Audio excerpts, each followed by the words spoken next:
Bu yurtda allasiz tong otmas, sof oltin meroslar zanglamas. Bu yurtda allasiz tong otmas, sof oltin meroslar zanglamas. Chin san'at til millat tanlamas, chin san'at til millat tanlamas. Sahnalar gardini o'pganlar san'atdan vaqtini. Yoshligimda o'sha bir insonda orzu havas bo'ladi-da, endi shu o'qituvchilarga havas qilganmanmi? Lekin men hech qachon mana shu yo'ldan ketganimga men afsuslanmayman, chunki bizni sohamiz shunaqangi ulug' sohaki, buni ta'riflab bo'lmaydi. Ustozlarimiz bu g'azallarni o'qish uchun toratli bo'lish kerak deyiladi-da, chunki mana Qur'onda faqat Allohga munojatda, bizning g'azallarimiz faqat Allohga munojatda. Shuning uchun buni bu sohaga kirgan odam ehtiyotkor bo'lish kerak birinchidan. Keyin buni sevish kerak. Keyin mana shu sohaga fido bo'lish kerak, fidoyi bo'lish kerak. Fidoyi bo'lmasa bu sohani olib keta olmaydi. Hech qachon olib keta olmaydi. Chunki bu o'sha tepa bilan bog'liq narsa-da bizning sohamiz.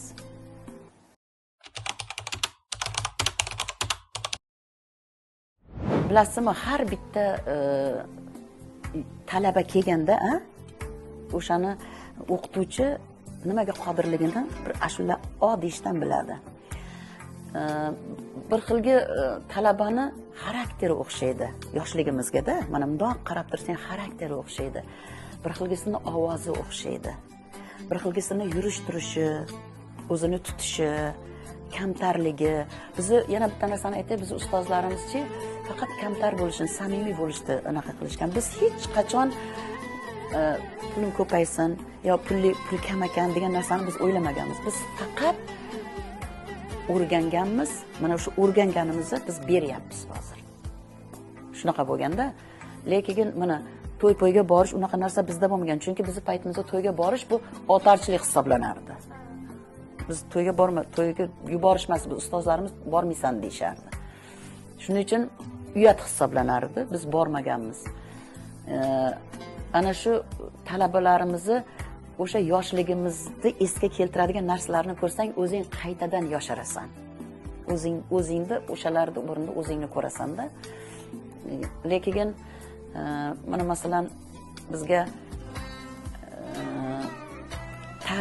bizni klassikamiz, mumtozimiz tarbiyaviy ahamiyatga egada. Ashullarni boshlaganda juda ko'pchiliklar noto'g'ri kirib qoladi. Bilmasdan kirib qoladi. Masalan, estradan xohlaganlar o'sha onlayn topshiradi-yu, o'shanda noto'g'ri ketib qoladi. Bizga juda ko'p mana shunaqa estradaga kirmoqchi edim deganlar ko'p keladi. Lekin endi o'ta olmaydi o'zini nimasiga, o'sha yaxshi ko'rgan sohasiga. U bitirib ketish kerak. Lekin 2-3 darsdan keyin o'sha xarakter ham sekin-sekin o'sha maqomga mos bo'lib qoladi. Chunki bizning maqomimiz musiqasi ham, g'azali ham tarbiyalab qo'yadi o'zi. Shunday tarbiyalaydiki, undan chiqa olmaydi. Agar haqiqiy ichida tug'yoni bo'lgan, o'sha maqomni o'rganaman desa, hatto o'sha estradaga kirganlar ham demoqchiman-da. Juda ko'p o'quvchilarimiz shunaqa bo'lgan. Munojatlarda endi biz o'sha paytlarimizdan aytardik. Bir yig'in bo'lganda qanaqadir bir spektaklga o'xshagan narsa qilganmizda, o'sha ikkita maktab bir bo'lib qilganmiz. Shunda anaqa qilganimizda men Samarqand ushog'ini aytayotganimda tepaga avjiga chiqqanimda to'xtab qolganman. So'zi esimdan chiqib qolgan. O'shanda bir Saidaxon Abdullayeva degan ustozimiz bo'lardi, o'zimizni Qo'qonlik. Ana o'sha nimada o'tirgan ekanlar, zalda. Anaqa nima deydi, tomoshabin o'tirib, o'sha yerdan turib shu Samarqand ushog'ini avjini aytib o'rganlar. Hamma chapak-chaval, xuddi biz o'shani kelishgandek bo'lib qolganmizda. Keyin o'shandan keyin mana turtki bo'ldi deyapsa, o'shandan keyin menda sal nimaga men buni ayta olmadim, nimaga men avjiga chiqa olmay qoldim, so'zi esimdan chiqib qoldi degan narsa bo'lganda, shundan keyin menda sekin o'zi qiziqish paydo bo'lgan. Endi nima deyishimiz kerak? Mana hozir o'sha maqomga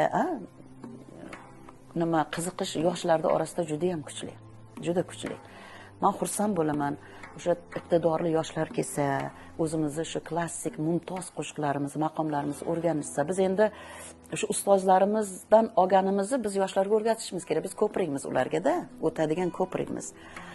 Biz istaymiz o'sha yoshlarimiz ham o'sha ko'prik vazifasini bajarsa, eng yaxshi mana shu qadrli, mumtoz bo'lgan o'zimizni milliy klassik qo'shiqlarimizni, ashulalarimizni, qo'shiq devordim, uzr, ashulalarimizni o'sha yoshlarimizga, kelajak avlodga o'rgatishga ular ham ko'prik bo'lishini men juda istardim.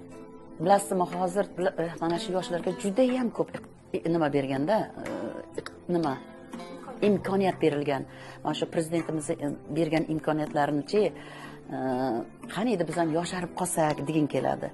Mana shu yoshlarga faqat hozir hamma narsada imkoniyat berilyapti. Hamma narsada yordam berilyapti.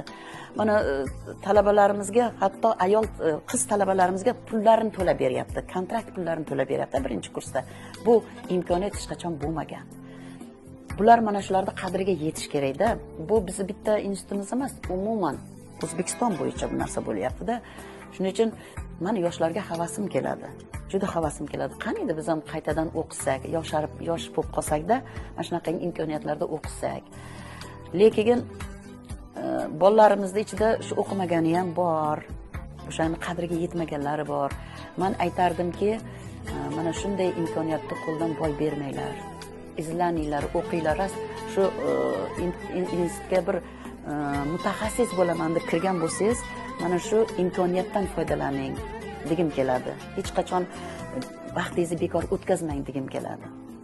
Sahnalar gardini o'pganlar, san'atdan baxtini topganlar.